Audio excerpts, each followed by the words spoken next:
तो चलो सबसे पहले मैं एक्सेल के ऊपर लेके जाता हूँ, जो कस्टमर का रिक्वायरमेंट है, जो डिमांड है, उसको किस तरीके से फुलफिल किया जाता है। जैसे देखिए एक ऑर्डर आईडी है और कस्टमर मतलब मान के चलिए जोमेटो जैसे एक प्लेटफॉर्म है। उस प्लेटफॉर्म में जब कोई प्रोडक्ट कोई भी व्यक्ति ऑर्डर करते हैं तो उस ऑर्डर को डिलीवरी हुआ कि नहीं हुआ। अगर डिलीवरी हो चुके हैं, जैसे देखिए अगर कैंसिलेशन हुआ है तो रिफंड पैसा उसको देना पड़ेगा। तो वो कौन सा व्यक्ति है जिसको रिफंड किया गया है उसको आपको यहाँ पे हाईलाइट करके दिखाना है।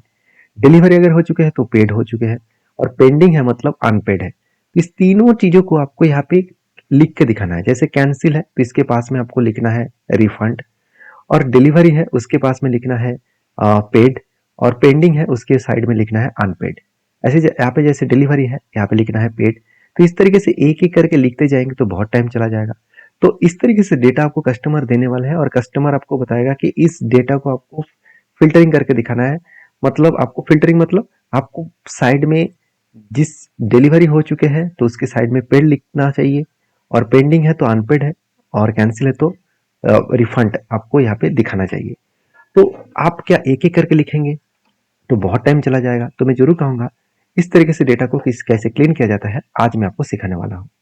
तो एक्सेल के बेसिक टू एडवांस सीरीज में फिर से आपको स्वागत करता हूँ। और सबसे पहले मैं रिक्वेस्ट करूंगा चैनल को सब्सक्राइब करना, क्योंकि एक्सेल के बेसिक टू एडवांस सीरीज में आपको सारे डिटेल्स में इस वीडियो के अंदर शेयर करता रहता हूँ, इस चैनल के माध्यम से शेयर करता रहता हूँ। तो यहाँ पे जो कस्टमर की रिक्वायरमेंट है, जो डेटा है कैंसिलेशन डेटा को आपको यहाँ पे साइड में लिखना है पेड, सॉरी आपको लिखना है रिफंड। मैं एक बार लिख के दिखा देता हूँ। यहाँ पे आपको रिफंडेड लिखना है, डिलीवरी हो चुके हैं तो आपको पेड लिखना है, और यहाँ पे अनपेड लिखना है पेंडिंग को। तो इस तरीके से आप एक एक करके लिखते जाएंगे। तो जैसे डिलीवरी हो चुके हैं इसको आपको पेड लिखना है, और अब फिर से डिलीवरी पेड, और पेंडिंग के लिए आपको अनपेड लिखना है। तो इस तरीके से एक एक करके लिखते जाएंगे तो बहुत टाइम चला जाएगा। उसके बाद आपको इसको हाईलाइट भी करना है इस कलर से। तो आप कैसे करेंगे चलो यहाँ पे मैं पूरा डिटेल्स में समझाऊंगा किस तरीके से मैंने फॉर्मूला का यूज किया और किस तरीके से मैं डेटा को यहाँ पे क्लीनिंग किया, वो मैं यहाँ पे बताने वाला हूँ। सबसे पहले आप देखिए इक्वल देना है, उसके बाद लिखना है इफ। फर्स्ट ब्रैकेट ओपन करना है, इस सेल को सिलेक्ट करना है, मतलब इस सेल के अंदर इक्वल अगर कैंसिल है, मतलब इस सेल के अंदर अगर कैंसिल्ड है तो आपको क्या शो करेगा। इस सेल के अंदर अगर कैंसिल है तो आपको क्या शो करना है रिफंड। तो आपको इन्वर्टेड कॉमा ओपन करना है और डबल इन्वर्टेड कॉमा ओपन करना है, और आपको लिखना है रिफंडेड। तो रिफंडेड लिखने के बाद इन्वर्टेड कॉमा क्लोज कर दीजिए, कॉमा दे दीजिए। उसके बाद फिर से लॉजिक लगाना है इफ फर्स्ट ब्रैकेट ओपन, और इस सेल को सिलेक्ट करना और इक्वल देकर आपको यहाँ पे चूज करना है क्या ना, इसके बाद आपको चूज करना है डिलीवर्ड। तो डिलीवर्ड आपको चूज करना है और कॉमा देना है। और डिलीवर के फॉर्मूला के अंदर क्या था, डिलीवर के अंदर क्या था, डिलीवर के अंदर था कि अगर डिलीवरी हो चुके तो वो पेड शो करेगा। तो मैं इन्वर्टेड कॉमा के अंदर लिखूंगा पेड। ध्यान से फॉर्मूला को देखना। लास्ट वाला कौन सा है पेंडिंग। तो मैं फिर से इफ लॉजिक यूज करूंगा, सॉरी मैंने गलती से एंटर कर दिया, वापिस जाता हूँ। तो फिर से फर्स्ट ब्रैकेट ओपन करूंगा, इस सेल को सिलेक्ट करूंगा, और उसके बाद इक्वल देकर यहाँ पे मुझे क्या लिखना है, इक्वल देकर मुझे देना है यहाँ पे पेंडिंग। तो मैं पेंडिंग चूज करूंगा और उसके बाद कॉमा दूंगा। तो क्या शो करने वाला है अनपेड। तो अनपेड मैं यहाँ पे लिखूंगा और सारे फॉर्मूला कंप्लीट हो चुके हैं। उसके बाद जितनी बार मैंने इफ यूज किया उस सारे इफ्स को मैं यहाँ पे क्लोजिंग करूंगा, मतलब ब्रैकेट को मुझे क्लोजिंग करना है। ध्यान से देखना मैंने क्या दिया, इफ लॉजिक यूज किया, इस सेल को सिलेक्ट किया, इस सेल के अंदर अगर कैंसिल है तो रिफंड शो करेगा, अगर इस सेल के अंदर डिलीवर्ड है तो पेड शो करेगा, इस सेल के अंदर पेंडिंग है तो अनपेड शो करेगा। अभी एंटर कर देना तो ऑटोमेटिक यहाँ पे फॉर्मूला शो करेगा, और इसको आपको ड्रैग करना है। तो ड्रैग करने के बाद देखिए जहां जहां पे कैंसिल है उसके बाद में रिफंड है, डिलीवरी है उसके पास पेड है, पेंडिंग है अनपेड है, डिलीवर है पेड है, डिलीवर है पेड है, पेंडिंग है अनपेड है। इसका मतलब ऑटोमेटिकली वो फॉर्मूला को शो रन कर चुके हैं। अभी मुझे यहाँ पे कलर करके दिखाना है, ये भी कस्टमर के रिक्वायरमेंट हो सकते हैं। तो कस्टमर किस तरीके से रिक्वायरमेंट होता है कि मुझे पता नहीं है कौन सा पेड है कौन सा अनपेड है कौन सा ए है, वो मुझे कलर करके दीजिए। तो आप क्या करेंगे, इस सारे डेटा को सिलेक्ट कर लेना है। सबसे पहले पूरा डेटा को मैंने सिलेक्ट किया, इस सेल को पूरा का पूरा सिलेक्ट किया। आपको जाना है कंडीशनल फॉर्मेटिंग्स में, हाईलाइट सेल्स एंड रूल्स। उसके बाद आपको जाना है इक्वल टू में। तो इक्वल टू में जाने के बाद आपको सबसे पहले लिखना है पेड। तो मैं फर्स्ट लिखूंगा पेड। तो पेड जब लिखूंगा जितने सारे पेड्स ऑप्शन है वो सिलेक्ट हो चुके हैं। अभी आपको यहाँ पे कलर में जाना है, कस्टम फॉर्मेट में जाना है, और उसके बाद एक ऑप्शन आएगा कस्टम फॉर्मेट में जाने के बाद जो फॉर्मेट्स आपको और चेंजिंग करने के लिए बोला जाएगा।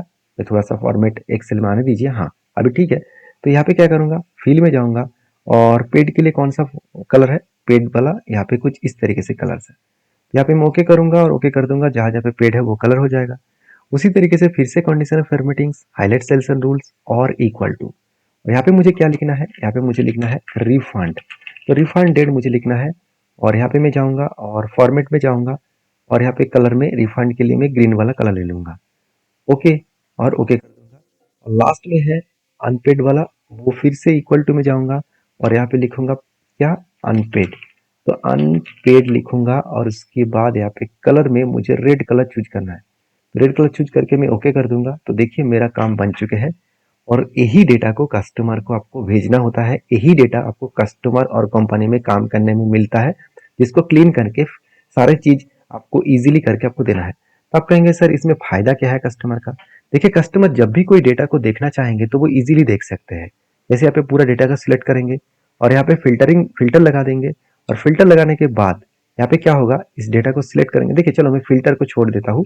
मैं क्या करूंगा, यहाँ पे फिल्टर नहीं, मैं इस पूरा डेटा को सिलेक्ट कर लेता हूँ। कंट्रोल से पूरा डेटा को सिलेक्ट कर लिया और उसके बाद मैं इंसर्ट में जाऊंगा और टेबल्स में जाऊंगा और इसको टेबल में यहाँ पे चेक बॉक्स ऑन रखकर ओके कर दूंगा। तो ये टेबल में कन्वर्ट हो जाएगा। यहाँ पे ऑटोमेटिक फिल्टरिंग आ जाएगा। तो यहाँ पे होगा क्या, आपको यहाँ पे एक इंसर्ट फिल्टर में टेबल क्रिएट करने के बाद आपको डिजाइन टैब मिलेगा। उसके बाद यहाँ पे देखिए इंसर्ट स्लाइसर मिलेगा।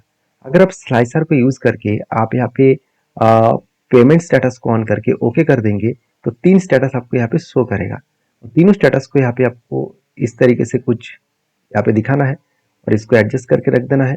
तो देखिए कस्टमर का काम आसान हो जाएगा। उसका पेड का डेटा चाहिए तो पेड के ऊपर क्लिक करेंगे, सारा डेटा क्लियर हो जाएगा।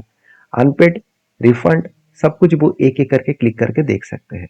और यहाँ से भी अगर ना देख पाए तो फिल्टर में चले जाएंगे और उसके बाद कलर, फिल्टर बाय कलर में जाएंगे। तो जो कलर चाहिए, मतलब मुझे पेड वाला चाहिए तो मैं पेड के कलर चूज करूंगा तो पेड का डेटा शो करेगा। तो इसमें क्या होगा, कस्टमर इजीली सारे डेटा को खुद एनालिसिस कर सकते हैं और यही काम के लिए आपको अच्छा खासा पैसा मिलता है, अच्छा खासा अर्निंग मिलता है। और कंपनी भी जब आपको काम पे लेंगे, इस तरीके से डेटा अगर आप करके दिखा दिया तो आपको इजीली काम मिल जाएगा। वो सारे डिटेल्स को मैंने आपके साथ शेयर किया। जस्ट मतलब इस तरीके से बेसिक टू एडवांस लेवल अगर आप जानना चाहते हैं, सीखना चाहते हैं तो मुझे कमेंट्स में बेसिक टू एडवांस लिखिए, क्योंकि मुझे जितना कमेंट्स आएगा मैं जल्द से जल्द उसके ऊपर वीडियो आपके साथ शेयर कर पाऊंगा। और वीडियो अच्छा लगे तो प्लीज़ लाइक करना और अपने ख्याल रखना। मिलते हैं नेक्स्ट वीडियो में, तब तक के लिए धन्यवाद।